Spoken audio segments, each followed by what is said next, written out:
Hello, everyone. This is Ben Dunn, your AP Sensei. Hope you had a good holiday. This is the couple of days after Thanksgiving. Hope you had your fill of turkey and stuffing and all the stuff that goes along with it. Hope you had good times with your family and friends. And we're now getting into the near the end of the year and the end of 2024, which has been rather a rocky 2024 with the election and with the industry, going through a lot of things at the moment, and what 2025 will hold remains to be seen with the upcoming new administration and the upcoming possibility of tariffs and how it will affect the comic book industry. So those are all challenges we're probably going to have to meet when they get here. So we'll see what happens. We'll see what happens. But yesterday, I actually went to a comic book sale, and there was like they were having a sort of a Black Friday comic book sale where comics were like $2, and we bought like 50 comics. They were only $1 a piece after that. So I managed to pick up a few things here and there, but nothing really stood out and grabbed me. Nothing I was willing to pay $2 for anyway. And I just couldn't find enough comics for me to justify spending $50. So, but I did find a few things here and there, and we got into a conversation with other fellow comic book collectors out there. It was actually pretty packed. A lot of people were digging through the comics, pulling out huge stacks of books and buying large, long boxes of comics and stuff. So it was, we were just talking about old comics and stuff like that. And it got me thinking about something. We were talking about, what is it about comics that attract older, collectors? I didn't see very many young collectors there. There were not too many as far as they were mostly my age or, in the late 30s, I would think. But it got me wondering, what would the state of comic book collecting be 5, 10, 15 years from now? You know, it's curious to me that we are basically, at least in my opinion, not creating anything new for a new generation to look back on. Nothing. What will be the state of nostalgia? The young people now, who are into things like manga, and things like that. Those are the things that they're going to be nostalgic for. Now manga and anime, 5, 10 years from now, when these young people, young teenagers, young kids, grow up to be adults, they're not going to remember, comic books like Batman and Superman and Spider-Man. They're going to remember things like Naruto and One Piece, and Demon Slayer and things like that. Dragon Ball, they're going to remember those as they're part of their nostalgic childhood. Because we as a comic book industry have failed to create new nostalgia. What do I mean by new nostalgia? Well, by creating characters and IPs that kids can glom onto, become part of growing up, things that they can collect, things that they can integrate into their childhood that will give them fond memories when they become adults. Let's face it, we as adults who are collecting comics, we are trying to buy back our childhood. We are trying to bring back happy memories of when we were kids, that we watched, and read things that influence who we are today. We would like to bring back those fine, fuzzy feelings that we got when we read an old comic or when we watch a TV show or a movie that brings back memories of things, pleasant memories of things when we were much younger. What are we leaving behind for the next generation of people? What memories are we building as a community, to get them to have feelings of what we have now? It seems to me that a lot of the material that's being created are used to indoctrinate and not to entertain.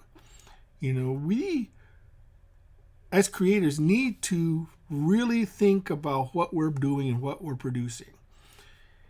Trying to appeal to an older, I think what happens is the comics have lost the sense of appealing to young readers.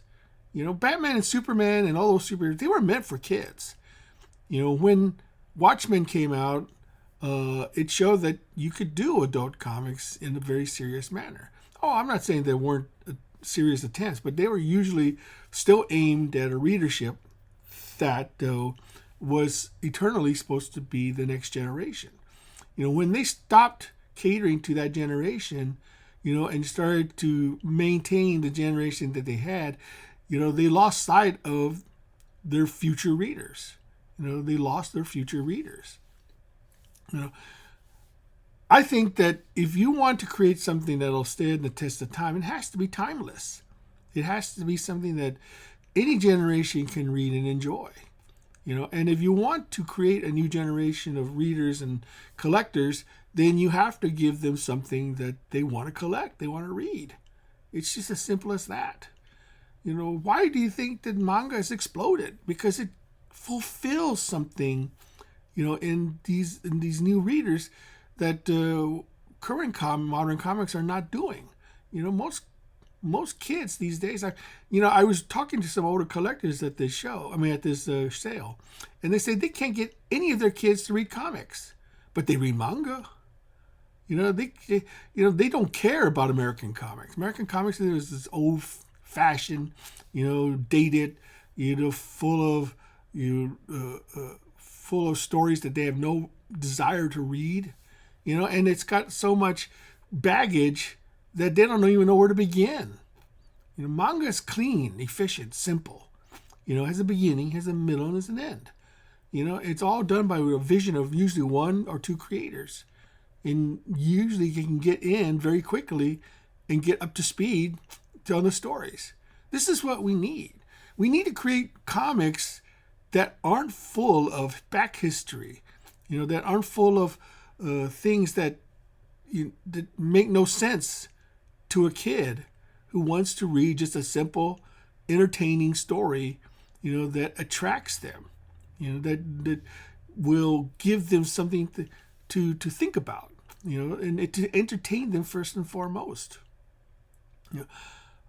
The thing is, I think most modern comics, the comics produced in the last 10, 15 years, they'll be forgotten. Nobody will care. There will be no nostalgia for modern comics.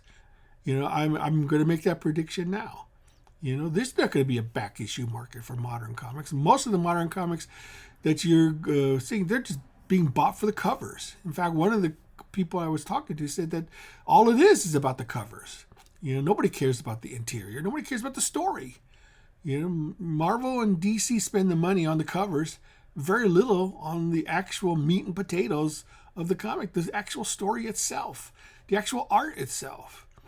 It used to be that you bought a comic book and usually the guy who did the cover did the interiors. So you knew what you were getting. You knew what to expect. When I was collecting comics and I saw a Steranko cover, more likely than not, Steranko did the interiors as well. And if Neil Adams did the cover, there was a good chance that Neil Adams did the interiors as well. It was Jack Kirby did the cover, he did the interiors. I can go to a modern comic, I can go to a comic store and I see a modern comic and the cover says nothing about the story. It says nothing about the story. The cover should tell a story. It should attract people to want to pick it up and read what's inside. You say, hey, check it out. Look what's inside. It's got a great story. But if you look at, I could put a stack of 20 or 30, 100 modern comics, and I defy you to tell me what the story is about inside. I just look on the shelves of a comic and see which comic tells a story on the cover and which doesn't. The cover tells a story. I like to think that, that we should have a healthy, vibrant comic book industry, but we don't. And it saddens me that we don't have that. Yes, things are more expensive, but you know what? People limit that, oh, comics are too expensive. No, I disagree. Comics are not too expensive. They just don't have value. When you buy something of quality and you spend good money on it, you expect that thing is going to be of quality and it'll last. It'll be there it'll be there. You can look back on it over and over again and still get enjoyment out of it. The thing about it is that when you buy a comic nowadays, you're not getting value. That's what really is missing from the comic book industry's value. It's all about the content. If you're not getting people to read your book because, there's a lot of factors, distribution and, exposure and stuff like that. But I found that usually if a book is good, it'll eventually find its audience. There's a lot of examples of comics that took a long time to finally catch on, but when it did, it caught on big.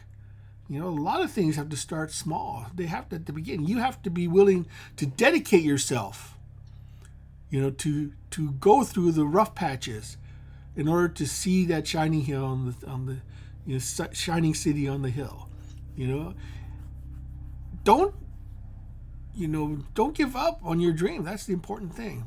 So anyway, I just wanted to lament the fact that right now we need, as an industry, to really start thinking about trying to create content that will appeal to a new generation, and find out what it is about manga that is attracting them that American comics is not. A lot of people think that manga is, I look at manga as, I think it's great. I love manga. I was one of the very, very early proponents of manga. In fact, one of the very first comics Anarchy Press ever did 40 years ago was Mangazine, with the word manga right in there, because I was wanting to promote the very fact that about manga to a new readership. So we shouldn't look at manga as a threat. We should look at it as a way for us to try to find why it is successful and apply that to ourselves, and see if we can ourselves see it. Everyone thinks it's all about the art, and it's about the story. The story, art, to me, and this is something I've always believed in, art brings people in, but story keeps them there. If you don't have a good story, you're not going, I don't care how good the artwork is. If you don't have a good story, you're not going to, find your audience. So anyway, I hope you had a good Thanksgiving again. And until next time, this has been Dunn signing off.